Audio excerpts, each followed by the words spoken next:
माननीय देशाचे पंतप्रधान नरेंद्र मोदीजी यांच्या अमृत महोत्सवी जन्मदिवसाच्या निमित्ताने महसूल विभागाच्या वतीने सेवा पंधरवाड्याच्या अंतर्गत छत्रपती शिवाजी महाराज महाराजस्व अभियान राबवण्यात आलेलं आहे। यामध्ये वेगवेगळ्या प्रकारच्या 10 महत्त्वाच्या योजना राबवल्या जाणार आहेत। मग त्या ठिकाणी पाणंद रस्त्यांचं मॅपिंग असेल किंवा दस्त नोंदणीच्या संदर्भातली सुलभता असेल, वेगवेगळ्या प्रकारे लोक अदालतीच्या माध्यमातून प्रलंबित प्रकरणं ही निकाली काढणं असेल, वर्षानुवर्ष जे वाद आहेत ते वाद संपवण्याचा विषय असेल, अशा अनेक गोष्टी या माध्यमातून केल्या जाणार आहेत।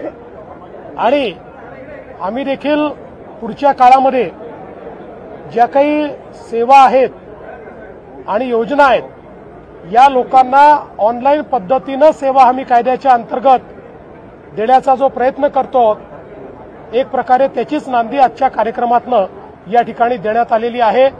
मोठ्या प्रमाणात सामान्य माणसाला आणि विशेषतः गावातल्या शेतकऱ्यांना, गरिबांना या योजनेचा फायदा मिळणार आहे। महसूल विभागाचा सगळ्यात मूळ इश्यू असा होतो की जेव्हा गावाखेड्यातली माणसं इथे तलाठ्याकडे जातात, काही गोष्टींचे डॉक्युमेंट्स घेत जातात, त्यावेळी प्रत्येक वेळी अधिकारी ऍक्सेसिबल नसतो, याच तक्रार येतात। म्हणजे आता तलाठ्याकडे जायची आवश्यकताच पडणार नाही। पुढच्या 3 महिन्यामध्ये आम्ही टप्प्याटप्प्यानं ज्या योजना ऑनलाईन आणतो आहोत, त्यामुळे कुठल्याही कागदाकरता एकदा हे सगळं ऑनलाईन झाल्यानंतर कोणालाही तलाठ्याकडे चक्रा माराव्या लागणार नाहीत। आम्ही व्हॉट्सअपवर देखील हे उपलब्ध करून देणार आहोत, त्यामुळे सामान्य माणूस देखील व्हॉट्सअपच्या माध्यमातून अशा प्रकारच्या गोष्टी उपलब्ध करून घेईल। लोकांना चक्रा माराव्या लागू नये म्हणूनच ही व्यवस्था उभी केली आहे।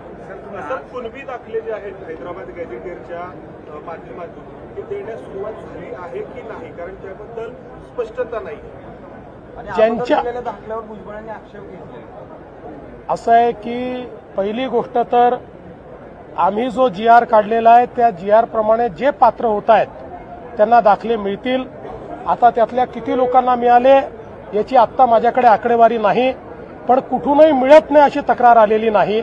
त्यामुळे त्याची जे काही योग्य कागदपत्रांची पूर्तता आहे ती पूर्तता, त्यानंतर ज्या 2 समित्या तयार केलेल्या आहेत त्यांचा अहवाल याच्या आधारावरती मिळेल।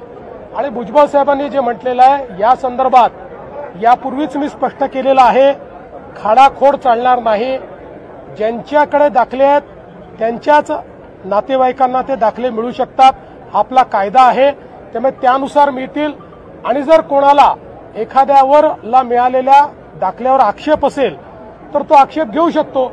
त्यामुळे असं जर भुजबळ साहेबांच्या पुढे नजरेस आलं असेल तर निश्चितपणे अशा प्रकारची दखल घेऊन त्या संदर्भात तक्रार केली तर तक्रारीवर उचित कारवाई केली जाईल। लाल रंग टाकला गेला, सकाळपासून त्याच्यावरून शिवसेना एकदम अग्रेसिव्ह झालेली आहे। चौकशी होणार, नेमकं काय आहे, तुम्हाला काही वेगळं वाटतं का? आज मुस्लिमचा वाढदिवस आहे आणि दुसरी गोष्ट महानगरपालिकेची निवडणूक केली आहे, काय तुम्ही कसं बघता याच्याकडे? अशा प्रकारची घटना ही निषेधार्हच आहे। ज्या कुठल्या समाजकंटकांनी ही घटना केली आहे त्याला पोलीस शोधून काढतील आणि त्याच्यावर कारवाई करतील। यापेक्षा जास्त याला राजकीय रंग देणं हे मला योग्य वाटत नाही। तर ती कर्नाटक सरकार वाढवायला निघालेलं आहे, तर आपली त्याबाबत काय त्याला महाराष्ट्राचा अलमाटीची उंची वाढवायला विरोध आहे। या संदर्भात आवश्यकता पडली तर महाराष्ट्र सर्वोच्च न्यायालयामध्ये जाईल आणि त्या ठिकाणी कर्नाटकच्या विरुद्ध पिटिशन करेल। संभाजीनगरमध्ये एका शेतकऱ्यांनी आत्महत्या केल्याची माहिती समोर येते, आता माझ्याकडे माहिती नाही, माहिती आल्यानंतर मी त्या संदर्भात बोलेन। कुटुंबावरती गुन्हा दाखल आहे ते सापडत नाही, सापडतील, जातील कुठे?